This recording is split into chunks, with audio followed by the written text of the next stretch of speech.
Utilidade pública.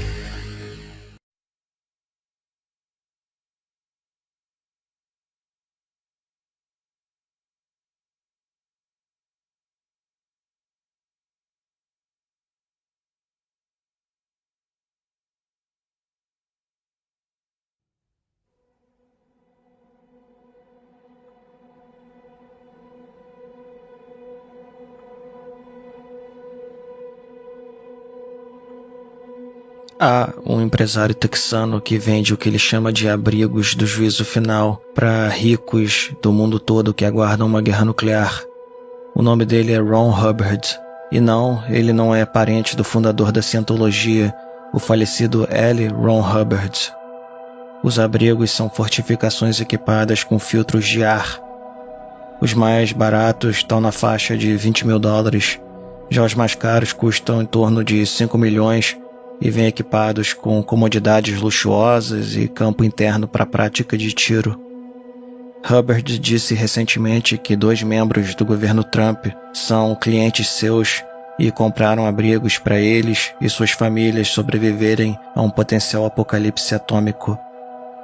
Hubbard é evangélico, frequentemente aparece com o boné do MAGA e diz acreditar que Jesus voltará em breve para resgatar evangélicos anglo-saxões como ele após o começo de uma guerra total. Tanto ele quanto a maioria dos seus clientes ricos são pessoas com famílias numerosas.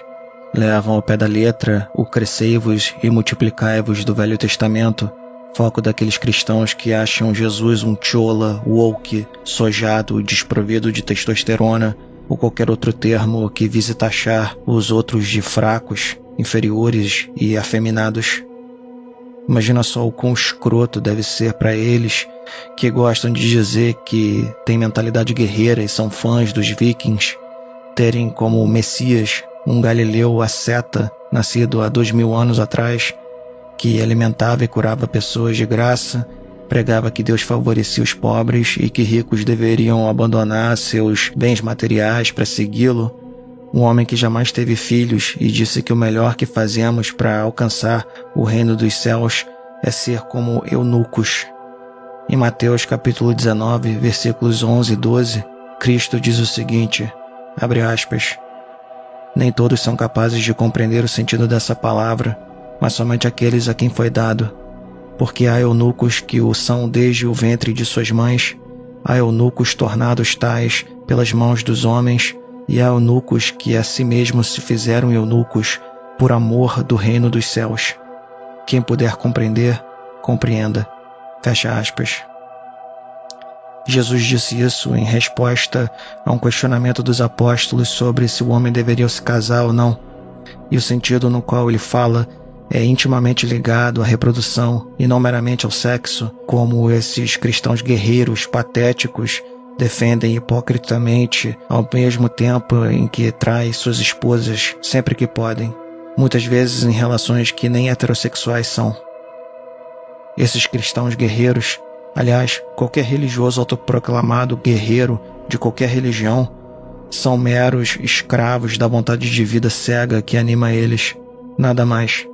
São marionetes toscas que justificam sua programação natural. Junte a isso a ideia neocalvinista safada de que Deus favorece os ricos e temos aí o perfeito idiota.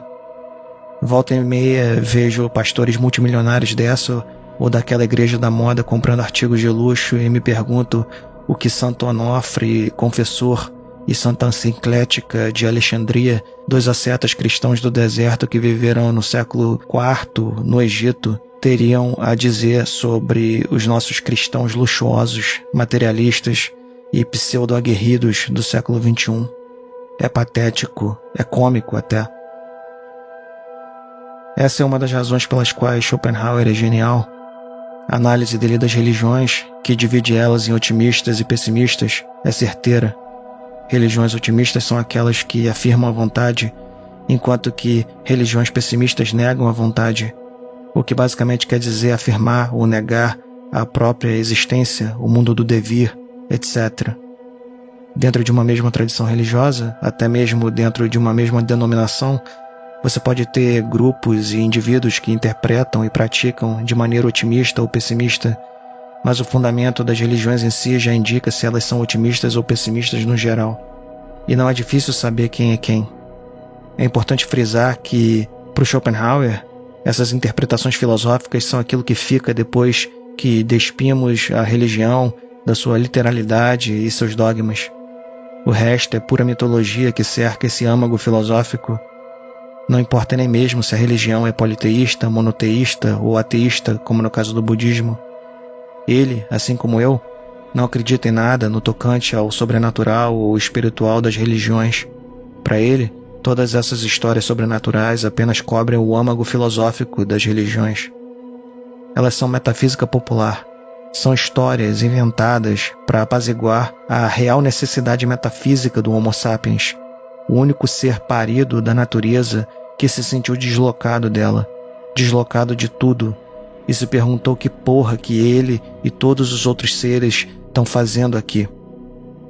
A religião é a doutrina de fé, já a filosofia é a doutrina de persuasão, nas palavras do próprio Schopenhauer. E a mensagem final de cada uma das religiões acaba invariavelmente sendo a de afirmação ou de negação da vontade que anima tudo na existência. Veja bem, as religiões não são conspirações mirabolantes, criadas para que as pessoas engulam a afirmação ou negação da vontade mais fácil. Não é isso. Que elas contêm ensinamentos que acabam sendo análogos aos de filosofias diversas, especialmente no que diz respeito à ética, pode ser algo acidental. Muito provavelmente é, em todos os casos, inclusive. Mas no final das contas dá no mesmo. Algumas metafísicas populares, isso é, algumas religiões, afirmam a vontade, dizem que o mundo do devir é maravilhoso, enquanto que outras negam a vontade e rejeitam o devir. É por isso que, para o Schopenhauer, apesar da reforma ter se dado por uma indignação justa perante os abusos incontáveis da Igreja Católica, ela, a reforma, negou o principal resquício daquilo que havia de verdade cristã dentro da Igreja, o princípio ascético, que nada mais é do que a expressão máxima da negação da vontade, e que existe em outras tradições religiosas mundo afora, como o brahmanismo, o jainismo e budismo. Não à toa, todas essas religiões têm ascetas ou monges. Basicamente o que isso quer dizer, num linguajar simples, é o seguinte: ao se opor ao monasticismo por via de regra, a reforma protestante abandonou de vez o cristianismo, que é pessimista e corretamente rejeita o mundo como o mais elevado ensinamento, e abraçou o otimismo. Essa é a razão pela qual, com o passar das décadas e séculos, uma parcela significativa dos protestantes no mundo passou a focar no Velho Testamento, que é o fundamento de uma religião otimista e afirmadora da vontade, o judaísmo. Tirando algumas passagens importantes, tanto para o Schopenhauer quanto para mim, é claro, como o mito da expulsão do homem do Jardim do Éden e metade do livro do Eclesiastes. Isso não significa que tudo na reforma tenha sido errado, segundo ele. O grande acerto da reforma, em termos filosóficos, foi outro para ele. Foi a ênfase na depravação e na salvação pela graça, que nada mais é do que a ideia de que, no final das contas, não são todos que serão capazes de acordar para a verdade. E mesmo dentro do protestantismo, Schopenhauer reconhece que surgiram aqui e ali grupos que acertaram até mesmo na questão do ascetismo, como ele bem exemplifica no caso dos Shakers, nos Estados Unidos.